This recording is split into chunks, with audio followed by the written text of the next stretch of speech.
Hello friends, welcome back to your own channel beginners point. और मैं हूँ श्रुति आपके साथ और हम देख रहे हैं क्लास 7 मैथ्स का चैप्टर फर्स्ट का हमारी फर्स्ट एक्सरसाइज 1.1 का क्वेश्चन नंबर 4। तो हमारा क्वेश्चन यहाँ क्या दिया हुआ है।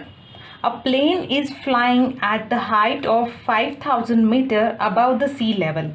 डायग्राम भी हमने यहाँ ली है कि ये सी लेवल बताया गया है और सी लेवल से 5000 मीटर की ऊंचाई पर एक प्लेन जो है वो उड़ रहा है।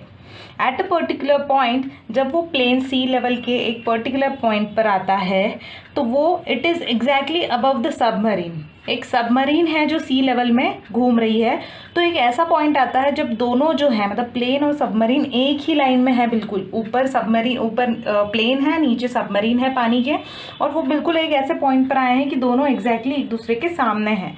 सी लेवल के नीचे सबमरीन है। तो आपको ये जो ओवरऑल डिस्टेंस है, वर्टिकल डिस्टेंस, ये बताना है कि क्या distance, what is the vertical distance between them. Plane और सबमरीन के बीच का वर्टिकल डिस्टेंस क्या है वो हमें बताना है। तो ये सिंपल सी बात है। अगर सी लेवल के ऊपर 5000 मीटर पे हम कह सकते हैं 5000 मीटर पे हमारा प्लेन है सी लेवल से, और वहीं अगर हम देखें तो ये सी लेवल है जैसे, और वहीं अगर सी लेवल के नीचे की बात करें तो वहाँ पर 1200 मीटर की दूरी पर हमारी सबमरीन है। तो अगर हमें इन दोनों का ओवरऑल डिस्टेंस देखना है, मतलब प्लेन और सबमरीन के बीच का डिस्टेंस अगर हमें निकालना है तो सी लेवल से ऊपर 5000 और सी लेवल से नीचे 1200, इन दोनों का जब हम एडिशन करेंगे, मतलब ये ऊपर 5000 मीटर है और नीचे 1200 मीटर है, ये दोनों को जब हम मिलाएंगे तो ये होगा हमारा 6200 मीटर।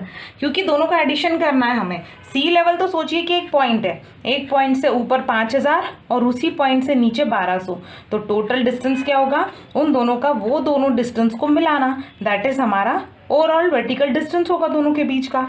तो ये हुआ 5000 और ये हुआ 1200, दोनों को मिलाया तो 6200 मीटर ये वर्टिकल डिस्टेंस होगा हमारे प्लेन और सबमरीन के बीच का। ठीक है, तो इस तरह से हमारा फोर्थ क्वेश्चन हमें सॉल्व करना है। अब हमारा क्वेश्चन नंबर 5 हम देखेंगे, जिसमें हमारा क्वेश्चन क्या दिया है। Mohan deposit ₹2000 in his bank account. Mohan का एक बैंक में अकाउंट है जिसमें उसने 2000 रुपये डिपॉजिट किए। डिपॉजिट करना मतलब जमा किए अपने अकाउंट में। एंड विड्रॉ ₹1642 और 7642 फ्रॉम इट। और फिर उसमें से नेक्स्ट डे उसने विड्रॉ कर लिए मतलब बैंक से वापस निकाल लिए। पहले दिन क्या किए, पैसे जमा किए थे 2000 रुपये, नेक्स्ट डे उसने क्या किया, पैसे निकाल लिए। लेकिन कितने निकाले, 1642 रुपये उसने नेक्स्ट डे अपने अकाउंट से निकाल लिए। अगर विड्रॉल अमाउंट को हम रिप्रेजेंट करेंगे नेगेटिव इंटीजर से, मतलब हम सोचेंगे कि -1642 रुपीज़ उसने निकाले हैं, नेगेटिव इंटीजर से विड्रॉ को हमने रिप्रेजेंट किया है, तो आपको बताना है कि then how will you represent the amount deposited. जो अमाउंट को आपने डिपॉजिट किया है, जमा किया है, उसे आप किस तरह से रिप्रेजेंट करेंगे। तो पहला हमारा क्वेश्चन ये है कि देखिए, अगर आपको कोई चीज़ आप जमा कर रहे हो, आपके अकाउंट में अगर आप पैसा जमा कर रहे हो तो वो एक तरह से प्लस में जा रहा है ना, आपके अकाउंट का जो बैलेंस है वो बढ़ते जा रहा है। तो इसलिए हमेशा हमने डिपॉजिट को क्या मानना है, पॉजिटिव मानना है। तो यहाँ पर अगर उन्होंने बोला है कि विड्रॉ किया है, अगर उसने विड्रॉल अमाउंट को अपने अकाउंट में से जो विड्रॉ किया उसे रिप्रेजेंट किया है नेगेटिव इंटीजर से, क्योंकि जब उसने अपने अकाउंट में से वो पैसा निकाला तो उसके अकाउंट में उतना बैलेंस कम हो गया, मतलब नेगेटिव या सब्सट्रैक्ट हो गया, इसलिए उसने उसे नेगेटिव माना है। तो हम जो डाला हुआ अमाउंट है या डिपॉजिट अमाउंट है उसे हम क्या मानेंगे, तो हमें यहाँ लिखना है डिपॉजिट अमाउंट को हम मानेंगे पॉजिटिव, क्योंकि अगर आपने निकाली है तो वो आपका नेगेटिव इंटीजर माना गया है आपने, और इसीलिए अगर आप डिपॉजिट करते हैं अमाउंट को तो आपका पॉजिटिव इंटीजर आएगा। तो दूसरा हमारा क्वेश्चन क्या है, ये क्वेश्चन का आंसर तो हमें लिखना है how will you represent the amount deposited.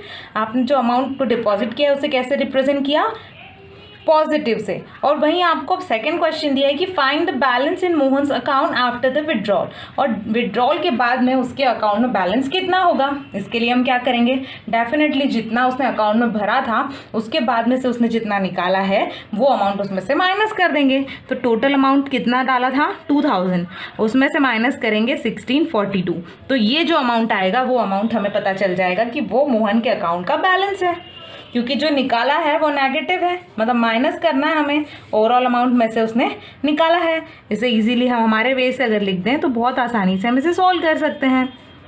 अगर हम इसे माइनस करते हैं 5, यहाँ हमने 20 को 19 माना है, यहाँ फिर हमारे 9 में से 6 की 3, इट्स 358 रुपीज़, ये हमारा ज़ीरो हो गया। तो यहाँ पर हमारा जो अमाउंट आएगा वो आएगा 358 रुपीज़, जो कि आएगा पॉजिटिव में।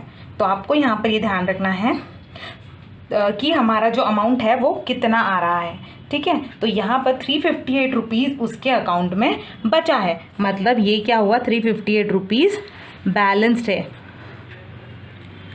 बैलेंस रहा ये मोहन के अकाउंट का। तो पहले का आंसर हमारा ये आएगा, जो पहला हमारा क्वेश्चन है, और सेकंड सब क्वेश्चन जो है हमारा उसका आंसर हमारा आएगा 358 रुपीज़, मतलब पॉजिटिव 358 रुपीज़ मोहन के अकाउंट में बचे हैं। इस तरह से हमें आंसर लिखना है। आंसर आप फाइनल लिखना चाहें तो इस तरह से लिख सकते हैं, answer is equal to positive 358 rupees, that's it. तो दोस्तों इस तरह से 2 क्वेश्चंस हमारे यहाँ कंप्लीट हुए। फर्दर क्वेश्चंस के लिए मेरे अगले वीडियो देखना ना भूलें।